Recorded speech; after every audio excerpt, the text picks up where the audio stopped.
Student, welcome back to my YouTube channel एक topper academy YouTube channel में आपका स्वागत है। उम्मीद करता हूं कि आप सभी अच्छे होंगे। तो आप भी 2024 बोर्ड एग्जाम देने वाले हैं, तो आपके लिए हम वेरी इंपॉर्टेंट 20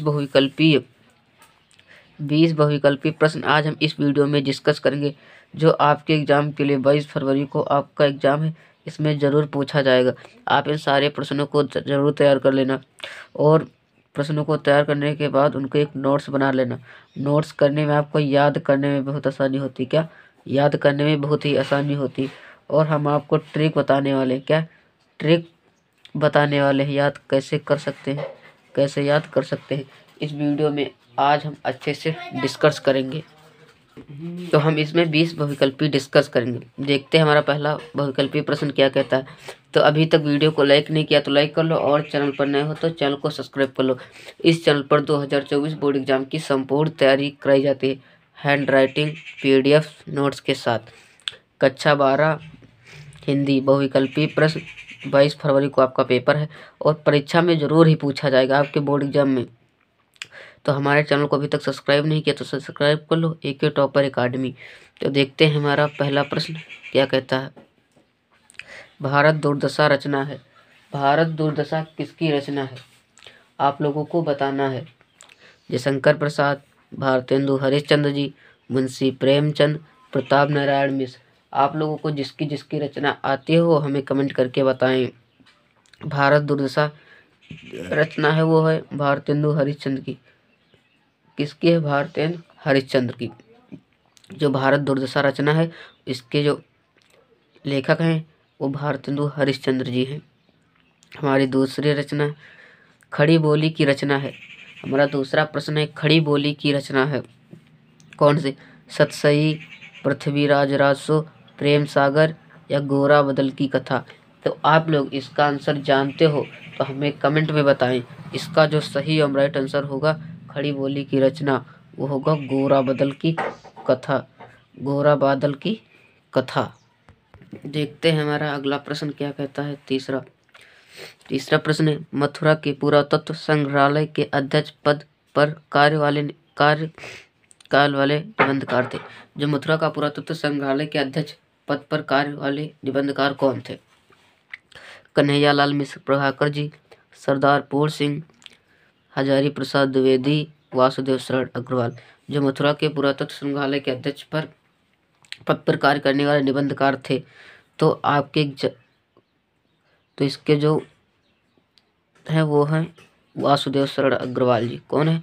वासुदेव शरण अग्रवाल जी हैं। तो ये आपके एग्जाम के लिए वेरी इंपॉर्टेंट है। आप इन सारे प्रश्नों को जरूर तैयार करके ही जाना। हमारा अगला प्रश्न है 4, तपोभूमि रचना किस विधा की है? तपोभूमि रचना किस विधा की है? कहानी, नाटक, उपन्यास या निबंध। जो तपोभूमि रचना है वो किस विधा की रचना है? तो वो है उपन्यास विधा की रचना। जो तपोभूमि है वो उपन्यास विधा की रचना है, उपन्यास विधा की रचना है। हमारा 5 नंबर प्रश्न देखते हैं क्या कहता है। हमारा 5 नंबर प्रश्न वसुधा साहित्यिक पत्रिका के संपादक थे। जो वसुधा साहित्यिक पत्रिका के संपादक थे वो कौन थे? आप लोग इनका आंसर जानते हो तो हमें कमेंट में बताएं, और जो भी आप लोगों को प्रश्न का उत्तर आता है वो हमें कमेंट पर बताते रहें। जो वसुधा साहित्यिक पत्रिका के संपादक थे हरिशंकर प्रसाई, आज्ञेय रामवृक्ष बेनीपुरी या राय कृष्णदास। जो वसुधा साहित्यिक पत्रिका के संपादक थे वो थे हरिशंकर प्रसाई जी। कौन थे?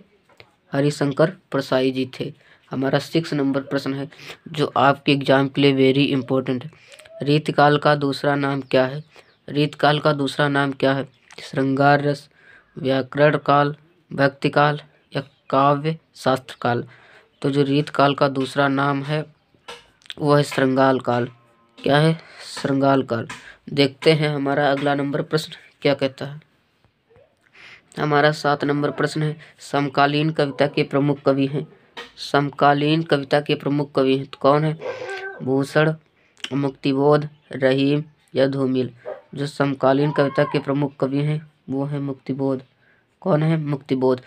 हमारा अगला नंबर प्रश्न है 8, जो आपके एग्जाम के लिए वेरी इंपॉर्टेंट है। यूपी बोर्ड 2024 एग्जाम के लिए छायावादी युग के कवि हैं छायावादी युग के कवि हैं? नरेंद्र शर्मा जी, भानी प्रसाद मिश्र, गिरिजा कुमार माथुर, सूर्यकांत त्रिपाठी निराला। जो छायावादी युग के कवि हैं वो हैं सूर्यकांत त्रिपाठी निराला। कौन है? सूर्यकांत त्रिपाठी निराला जी हैं। हमारा 9 नंबर प्रश्न है, महादेवी वर्मा का गीत संग्रह है। जो महादेवी वर्मा का गीत संग्रह है वो कौन है? आप लोगों को बताना है। महादेवी वर्मा का गीत संग्रह, यामा, सामधेनी, राम की शक्ति पूजा या पल्लव। जो महादेवी वर्मा का गीत संग्रह है वो है यामा। यामा जो आपके एग्जाम के लिए वेरी इंपॉर्टेंट है। हमारा 10 नंबर प्रश्न देखते हैं क्या कहता है। इनमें से मैथिली शरण गुप्त की रचना है। इनमें से मैथिली शरण गुप्त की रचना है कौन सी? चित्राधार, प्रदर्शिड़ा, आराधना, गंधवी। इसका जो आंसर होगा प्रदर्शिड़ा। आपके एग्जाम के लिए इम्पोर्टेंट है। हमारा 11 नंबर प्रश्न है, देखते हैं क्या कहते हैं। इस वीडियो में आज हम अच्छे से डिस्कस करेंगे। हरशंकर परसाई की रचना है। हरशंकर परसाई की कौन सी रचना है? कल्पवृक्ष, धरती के फूल, तब की बात और थी या मेरे विचार। जो हरशंकर परसाई की रचना है वो है तब की बात और थी। क्या? तब की बात और थी। हमारा 12 नंबर प्रश्न है। हमारा 12 नंबर प्रश्न वारिस कहानी संग्रह है। वारिस कहानी संग्रह है किसका है? कन्हैयालाल मिश्र प्रभाकर जी, प्रोफेसर जी सुंदर रेड्डी या मोहन राकेश या अज्ञे। जो वारिस कहानी संग्रह है वो है मोहन राकेश की। किसकी है? वो है मोहन राकेश की। हमारा अगला नंबर प्रश्न है 13, जो आपके एग्जाम के लिए इम्पोर्टेंट है। आप इन सारे प्रश्नों को जरूर तैयार करके ही जाना। आलोचनात्मक कृति कालिदास की ललित योजना है। हरशंकर परसाई, मोहन राकेश, हजारी प्रसाद द्विवेदी या महावीर प्रसाद द्विवेदी। तो आलोचनात्मक कृति कालिदास की ललित योजना है वो है हजारी प्रसाद द्विवेदी की। किसकी है? हजारी प्रसाद द्विवेदी की। देखते हैं हम अगला 14 नंबर प्रश्न क्या कहता है। हमारा 14 नंबर प्रश्न है, संस्मरण विधा की रचना है।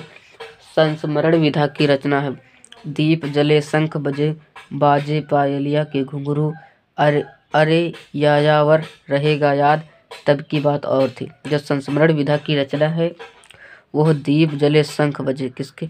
दीप जले और शंख बजे। आप लोगों को इसके लेखक हमें कमेंट करके बताना है। इसका लेखक हमें कमेंट करके बताना है। हमारा अगला नंबर प्रश्न है 15। हमारा अगला नंबर प्रश्न है 15, वासुदेव शरण अग्रवाल की रचना है। वासुदेव शरण अग्रवाल की रचना है वो कौन सी रचना है? अंतराल, त्रिशंकु, तट की खोज या वाग्धारा। जो वासुदेव शरण अग्रवाल की रचना है वो है वाग्धारा। क्या? वाग्धारा। हमारा 16 नंबर प्रश्न है। 16 नंबर प्रश्न है, कामायनी में सर्गों की संख्या है। कामायनी में सर्गों की संख्या है। तो कामायनी में कितने सर्गों की संख्या है? 12, 14, 15, 16। जो कामायनी में सर्गों की संख्या है वो है 15। आप इन सारी प्रश्नों को नोट्स बना लो ताकि आपको याद करने में बहुत ही आसानी होगी। हमारा अगला नंबर प्रश्न है 17, वैदेही वनवास के रचयिता हैं। वैदेही वनवास के रचयिता हैं। तो वैदेही वनवास के रचयिता कौन है? मैथिली शरण गुप्त जी, महादेवी वर्मा जी, अयोध्या सिंह उपाध्याय या अज्ञे। जो वैदेही वनवास के रचयिता हैं वो अयोध्या सिंह उपाध्याय हैं। कौन है? अयोध्या सिंह उपाध्याय। ये आपके एग्जाम के लिए वेरी इंपॉर्टेंट प्रश्न है। हमारा अगला नंबर प्रश्न है 18, जो आपके एग्जाम के लिए वेरी इंपॉर्टेंट रहा है और आएगा भी। तीसरा सप्तक का प्रकाशन वर्ष है। जो तीसरा सप्तक का प्रकाशन वर्ष है वो कौन सा वर्ष? 1951, 1978, 1962 या 1987। जो तीसरा सप्तक का प्रकाशन वर्ष है वो 1962 को माना जाता है। तार सप्तक दूसरा होता है और तीसरा सप्तक दूसरा होता है। जो तार सप्तक है वो 1943 ईस्वी में हुआ था। जो इसमें पूछ रहा है तीसरा सप्तक का प्रकाशन, तो वो 1962 ईस्वी में हुआ था। हमारा 19 नंबर प्रश्न जो आपके एग्जाम के लिए इम्पोर्टेंट भी है। सुमित्रा नंदन पंत को साहित्य अकादमी पुरस्कार मिला था। सुमित्रा नंदन की कौन सी रचना पर इन्हें साहित्य अकादमी पुरस्कार मिला था? लोकायतन पर, चितंबरा पर, कला और बूढ़ा चांद या पल्लव। जो सुमित्रानंद को अकादमी पुरस्कार मिला था वो उनको बूढ़ा कला और बूढ़ा चांद पर मिला था। किस पर? कला और बूढ़ा चांद पर मिला था। हमारा 20 नंबर प्रश्न है, जो आखिरी प्रश्न है, देखते हैं क्या कहता है। रामधारी सिंह दिनकर की रचना है। रामधारी सिंह दिनकर की रचना है परशुराम की प्रतीक्षा, पृथ्वी पुत्र, ऐसा कोई पर आपने देखा है, सूर्य किरण। इसका जो सही एवं राइट आंसर होगा वो होगा, इसका जो आंसर होगा वो होगा परशुराम की प्रतीक्षा। जो रामधारी सिंह दिनकर की रचना है वो परशुराम की प्रतीक्षा है। हमने इसमें 20 बहुविकल्पी डिस्कस किया है। हमने इसमें 20 बहुविकल्पी डिस्कस किया है। उम्मीद करता हूँ ज़्यादा से ज़्यादा आप लोगों को आते हैं। जो नहीं आते उनकी एक इम्पोर्टेंट नोट्स बना लो, ताकि आपको याद करने में बहुत ही आसानी होगी। तो वीडियो कैसा लगा? वीडियो अच्छा लगा हो तो वीडियो को एक लाइक कर दो, और चैनल पर नए हो तो चैनल को सब्सक्राइब कर दो, और अपने दोस्तों की हेल्प करना चाहते हो तो इस वीडियो को ज़्यादा से ज़्यादा अपने दोस्तों के पास शेयर कर दो। Thank you. जय हिंद, जय भारत, जय वंदे मातरम। मिलते हैं नेक्स्ट वीडियो में। जब तक के लिए